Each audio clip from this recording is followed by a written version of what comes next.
पानी जैसा पेट झड़ रहा है तो ओआरएस का घोल पिला रही है? क्यों क्यों नहीं पिला रही? कब से झड़ रहा है? 3 दिन 4 दिन से। ओआरएस का घोल पिला रही है? जी नहीं। एकदम नहीं।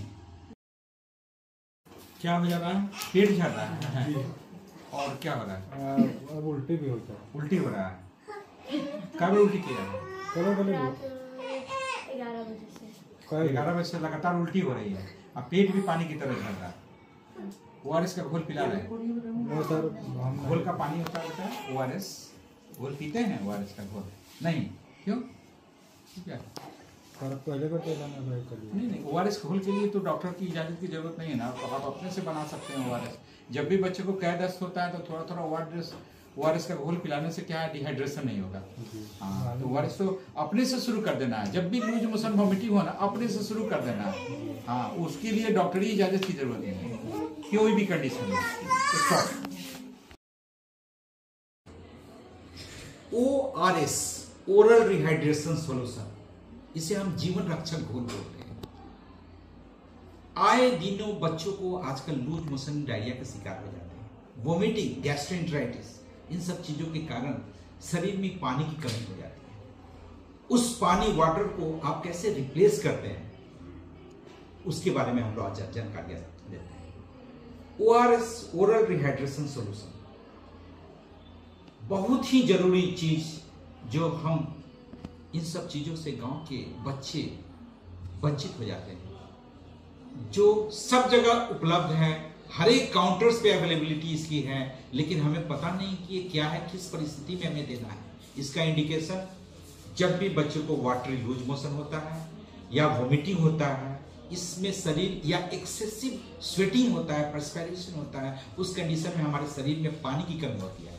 तो जिस बच्चों में शरीर में पानी की कमी होती है तो उसको रिप्लेस करना अति आवश्यक है। अगर आप उसे रिप्लेस नहीं करेंगे, उसी कंडीशन को कहते हैं डिहाइड्रेशन, निर्जलीकरण। डिहाइड्रेशन का सबसे अच्छा उपाय आप ओआरएस बच्चे को अवश्य पिलाएं। चलिए ओआरएस बनाने की विधि के बारे में हम डिस्कस करते हैं। सबसे पहले ओआरएस ओरल डिहाइड्रेशन सॉल्यूशन बनाने के पहले सबसे पहले हैंड वॉशिंग करना है। पहले के जमाने में तो ओआरएस बड़ी क्रूड वे में बनाई जाती थी। चीनी, नमक, नींबू निचोड़ते थे, उसके बाद घोल तैयार करके पिलाते थे, तो that was the very crude composition. लेकिन अब एक साइंटिफिक फार्मूला उपलब्ध है और मुझे लगता है कि गांव के हर एक काउंटर पे, हर एक जगह पे ओआरएस की पुड़िया बिकती है। मार्केट में 2-3 तरह की ओआरएस की अवेलेबिलिटी है। चलिए हम देखते हैं। देखिए, एक बड़ी पुड़िया ओआरएस 1 लीटर पानी के लिए, छोटी पुड़िया ओआरएस ये 200 ml पानी के लिए, और इसके साथ साथ एक रेडी टू यूज पैक भी अवेलेबल है। फ्रूटी की तरह बच्चे कभी कभी पीना बहुत पसंद करते हैं, है ना। ओआरएस ये भी है, नहीं सॉरी, ये ओआरएस नहीं है, महीना ये न्यूट्रिशनल ड्रिंक है। This is ORS. WHO विश्व स्वास्थ्य संगठन के गाइडलाइंस के अनुसार बनी हुई ओआरएस। ओआरएस बनाने के पहले सबसे पहले हैंड वॉशिंग करने के बाद घर का जो ग्लास होता है, एक नॉर्मल ग्लास करीब करीब इसमें 200 पानी अटते हैं। इस 200 ml पानी लेकर के एक छोटी पुड़िया पार करके डालना है और इसको घोल को तैयार करना है। उसके बाद इसको ढक के रख देना है। लूज मोशन में आप इसको सिप्स की तरह बच्चे को एक एक सिप, कोई आए घूम फिर करके 1 चम्मच उसको ओआरएस पिलाते हैं, कोई आए 1 चम्मच ओआरएस पिलाते हैं। वैसे बच्चे जिसको लूज मोशन हो रहा है, वोमिटिंग हो रहा है, आप ओआरएस की सिप्स थोड़ा थोड़ा देते रहेंगे तो उसको डिहाइड्रेशन नहीं होगा। डिहाइड्रेशन के बचाने के लिए ओआरएस अवश्य पिलावे।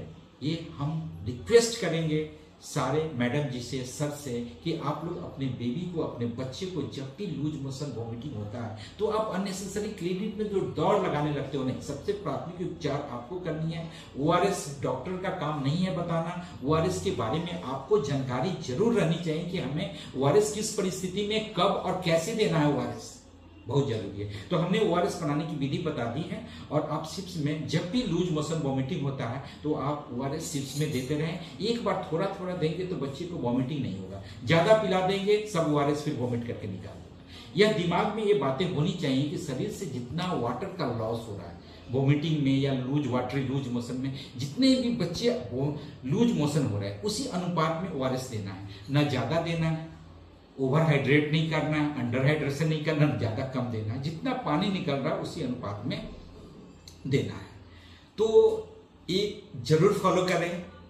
ये हम आपसे नम्र निवेदन है कि ओआरएस के बारे में जानकारियां फैलाएं। वो गोन आर दोज डे जब हैजा हुआ करते थे पहले किसी जमाने में, तो गांव का गांव, मोहल्ला का मोहल्ला कलरा से, हैजा से चपेट में एक्सपायर करते थे। उस समय लोगों को प्रॉपर ओआरएस की जानकारी भी नहीं थी। जब लूज मोशन होता है तो क्या होता है, वाटर और इलेक्ट्रोलाइट का लॉस होता है हमारे शरीर से, उसी को तो हमें रिप्लेस करना है। हम वाटर और इलेक्ट्रोलाइट डाल करके घोल तैयार करके अपने बच्चे को लूज मोशन में कभी क्लिनिक में दौड़ नहीं लगानी है। हम डॉक्टर्स को बराबर आप ओवरबर्डन कर देते हो पेशेंट बेकार की। आप ओआरएस के बारे में जानकारी लो। जब भी लूज मोशन वॉमिटिंग हो, सबसे first treatment to start is the ORS. और ये मैं जरूर बताना चाहूंगा आपको, मोस्टली अभी ठंड का सीजन चल रहा है, रोटावायरल डायरिया होता है। रोटावायरल डायरिया का कोई स्पेसिफिक ट्रीटमेंट है नहीं। रोटावायरल डायरिया सेल्फ लिमिटिंग बीमारियां है जो धीरे धीरे धीरे धीरे 1-2 दिन तक बढ़ेगी और फिर धीरे धीरे कम होते होते इस बीच में आपको ध्यान रखना है तो मात्र ओआरएस का। ओआरएस और जिंक 2 ही दवाइयां हैं। आप अननेसेसरी जब लूज मोशन होता है तो एंटीबायोटिक्स, एमिकासिन, अफ्लॉक्सासिन, मेट्रोनिडाजोल, अर्निडाजोल, टिनिडाजोल, ये क्या क्या दवाइयां ओवर ट्रीटमेंट करते हैं। आप कृपया ओवर ट्रीटमेंट ना कराएं। हाँ, डेफिनेटली इन सब चीजों के बावजूद भी कभी कभी इन्फेक्टिव डायरिया होता है, डिसेंट्री होता है, जहाँ पे बैक्टीरियल इन्फेक्शन होता है, खासकर गर्मी के दिनों में।